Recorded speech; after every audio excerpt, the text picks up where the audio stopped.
السلم كافة ولا تتبعوا خطوات الشيطان إنه لكم عدو مبين. قال النبي صلى الله تعالى عليه وسلم كل أمتي يدخلون الجنة إلا من أبى. সম্মানিত সভাপতি, সম্মানিত ভাই পরিচালক, উপস্থিত উলামায়ে কেরাম, সর্বপ্রথম মহান রব্বুল আলামিনের দরবারে শুকরিয়া আদায় করছি। আলহামদুলিল্লাহ, হাজার হাজার লাখ কোটি দরুদ ও সালাম করছি সারা বিশ্বের অগণিত মানুষদের মুক্তির দূতের প্রতি সাল্লাল্লাহু আলাইহি ওয়াসাল্লাম। প্রিয় দিনী ভাইয়েরা, পবিত্র কালাম থেকে সূরা আল বাকারার 208 নম্বর আয়াত এবং ছোট্ট একটি তিরমিজি শরীফের হাদিস আপনাদের সামনে তেলাওয়াত করেছি। হয়তো আলোচনা সম্পূর্ণ করা সম্ভব হবে না, অনেক উলামায়ে কেরাম এখানে উপস্থিত। সংক্ষিপ্তভাবে দুই একটি কথা এখান থেকে বলেই শেষ করব ইনশাআল্লাহ। আমার আল্লাহ রাব্বুল আলামিন বলেন, ইয়া আইয়ুহাল্লাযীনা আমানু দুখুলু ফি সিলমি কাফা। হে ঈমানদাররা, তোমরা পরিপূর্ণ রূপে ইসলামের মধ্যে প্রবেশ করো। একজন মানুষ ইসলামের মধ্যে প্রবেশ না করলে ঈমানদার হওয়া যায় না। আল্লাহ রাব্বুল আলামিন আবার ওই ঈমানদারদেরকে ডাক দিয়ে বললেন, তোমার ঈমান আনা হয় নাই, পরিপূর্ণ রূপে ইসলামের মধ্যে ঢোকো। জোরে সোরে বলুন আল্লাহু আকবার।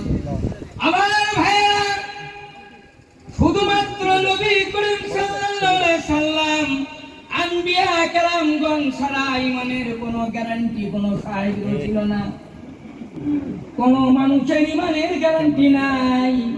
ঈমানের গ্যারান্টি একমাত্র নবীদের ছিল, আম্বিয়া কেরামদের ছিল। এই জন্য ঈমান এত বড় মূল্যবান জিনিস। আমাদের সমাজের যেগুলি মূল্যবান জিনিস সেইগুলি আমরা গোপনে রাখি। আমাদের মায়েরাও স্বর্ণ রূপ অলংকার গোপনে রাখে। আমরা যখন কুরবানির হাটে গরু কেনার জন্য যাই, 1000 টাকার নোট নিয়ে যাই এক বান্ডিল, তখন পকেটের উপরে রাখি না, পকেটের নিচে রাখি যত্ন সহকারে। দামের স্যান্ডেল পর্যন্ত কোন মানুষ যদি নিয়ে যায় মসজিদে নামাজ পড়ার জন্য, ওই স্যান্ডেল পর্যন্ত বাহিরে রাখে না চুরি হওয়ার ভয়ে। ঈমানের চাইতেও অত্যন্ত গুরুত্বপূর্ণ জিনিস বিধায় এই ঈমানের যত্ন করতে হবে। এবং এই জন্যই আল্লাহ বললেন, তোমরা অর্ধেক নয় পরিপূর্ণ রূপে ইসলামের মধ্যে প্রবেশ করো। আমার ভাইয়েরা, অনেক সাহাবীরাও ছিলেন ঈমান আনার পর তারা দুনিয়া থেকে বেঈমান হয়ে বিদায় নিয়েছেন। এর মধ্যে অনেক সাহাবীর ইতিহাস আমি ছোট্ট জীবনে পড়েছি। আমার ভাইরা, আব্দুল্লাহ বিন উবাই ইবনে সুলুল এত বড় মাপের সাহাবী ছিলেন। আল্লাহ রাসূলের পিছনে বা জামাত নামাজ আদায় করতেন। দ্বীনের প্রচারের কাজে মাঝে মাঝে অংশগ্রহণ করতেন, কিন্তু ঈমান নিয়ে মৃত্যুবরণ করতে পারে নাই। ঈমান হারা হয়ে মৃত্যুবরণ করলেন। এমনি অনেক সাহাবীরা রয়েছেন যারা ঈমান নিয়ে মৃত্যুবরণ করতে পারে নাই। আমাদের বাংলাদেশ নয়, উপমহাদেশের মধ্যে অনেক আলিম থাকার পরও সর্বপ্রথম কালামে হাকিমের পূর্ণাঙ্গ ব্যাখ্যা করেছিলেন গিরিশচন্দ্র সেন। ঈমান আনার জন্য নয়, উনি কোরআনের তামাম ব্যাখ্যা করেছিলেন শুধু জানার জন্য, ঈমানের জন্য নয়। এই জন্য গিরিশচন্দ্র সেন মৃত্যুবরণ করার পর দুনিয়ায় একটি জায়গাও তার জানাজা হয় নাই। আমরা সবাই জানি মাদার তেরেসা নামে একজন মহিলা ছিলেন। ওই মহিলাটাও ভারতের জন্ম নেওয়ার পর উনি ইংল্যান্ডের ন্যাশনালিটি পেয়েছিলেন।